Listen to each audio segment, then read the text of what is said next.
Biza biznesmen shouga start berdik. Bilasizlar o'rtoqlar, blogerlarda reklama qimmat. O'zimizdan ham so'rashadi. Aka kelishtirib bering deyishadi.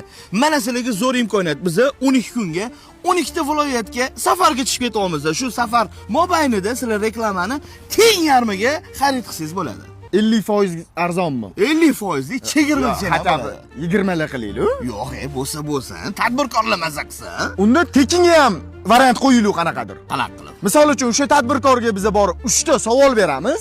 Uchalasiga ham to'g'ri javob topsa, tekinga biz reklama qilib beraylik. Maza qilishsin. Demak, bizdan reklama sotib oladi. Ha? Keyin biz 3 ta savol beramiz. Da. Agar savolga javob bersa, pulini qaytarib beramiz. Da, mana shunaqa. Voy, shu zo'r. Faqat sal zerikarli bo'lib qoladimi shou deb o'ylayapman. Ukajon, bizani shu zerikarli bo'lishi mumkin emas, chunki orada shartlar bor va men senga qiladigan pranklarim bor. Prank bor edi. Yozib olganman. Okay, men shunaqa prank qilaman. Hozir kal bo'lib qolishing mumkin, sochingni ayiysan-ku sen.